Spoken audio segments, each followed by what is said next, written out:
নোয়াখালীর মেঘনা নদীতে ধরা পড়ছে ঝাঁকে ঝাঁকে চেওয়া মাছ। প্রতি বছর এ মৌসুমে প্রচুর চেওয়া মাছ ধরা পড়ায় ব্যস্ত সময় পার করে নোয়াখালীর হাতিয়ায় জেলেরা।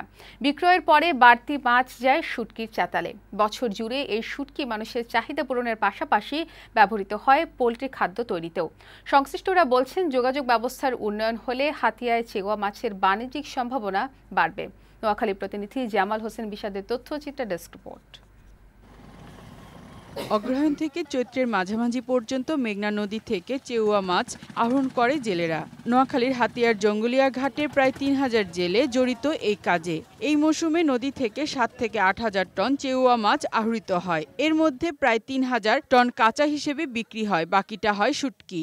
এইসব শুটকি স্থানীয় চাহিদা মিটিয়ে যায় ময়মনসিংহ, গাজীপুর, টাঙ্গাইল, চট্টগ্রাম, সিলেট, কুমিল্লা, চাঁদপুর, লক্ষ্মীপুর সহ দেশের বিভিন্ন স্থানে। ব্যবহার হয় পোল্ট্রি ফিড তৈরিতেও। বিভিন্ন মাছের খাদ্য, মুরগির খাদ্য হিসাবে আমাদের এই মাছগুলো ব্যবহার করা হয়। তবে বর্ষা শেষ হওয়ার পর জঙ্গলিয়ার মূল ঘাট থেকে নদী চলে যায় ৩ থেকে ৩.৫ কিলোমিটার দূরে। এই সময় যাতায়াত ব্যবস্থা ভালো না হয় কাঁচা মাছ ও শুটকি প্রায় ৩ কিলোমিটার পথ মাথায় করে আনা নেওয়া করতে হয় জেলেদের।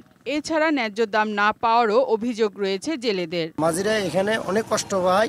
খাল আছে চিকন, এবং যে খাল আছে ওই খালে দিয়ে আমাদের ট্রলারগুলো বাড়ে না। আমরা চাই যে খালটা একটু গভীরতা করে দিলে ভালো হতো, আর রাস্তা যদি করে দিই তাহলে অনেক সুবিধা হতো আসা যাওয়ার। যোগাযোগের অবকাঠামোগত দুর্ভোগের কথা জানালেন স্থানীয় মৎস্য কর্মকর্তাও। জঙ্গলিয়া যে খালটা আছে, খালকে যদি সংস্কার করা হয় এবং খনন করা হয় তাহলে জেলেরা খুব সহজেই নৌকাগুলো ঘাটে নিয়ে আসতে পারবে। এদিকে জেলেদের দুর্ভোগ কমাতে ব্যবস্থা নেয়ার কথা জানালেন স্থানীয় জনপ্রতিনিধি। জঙ্গলিয়াচরে যারা এই ব্যবসার সাথে জড়িত তারা যেন নির্বিঘ্নে ওখান থেকে নৌকায় একদম বাজারে মানে ওসখালি মেইন টাউনে এসে ওরা যেন ব্যবসা করতে পারে, সে ব্যাপারে আমি আমার পদক্ষেপ নেব। জেলে ও ব্যবসায়ীরা বলছেন, অবকাঠামো উন্নয়ন ও প্রয়োজনীয় সহযোগিতা পেলে চেউয়া মাছ স্থানীয় অর্থনীতিতে গুরুত্বপূর্ণ ভূমিকা রাখবে।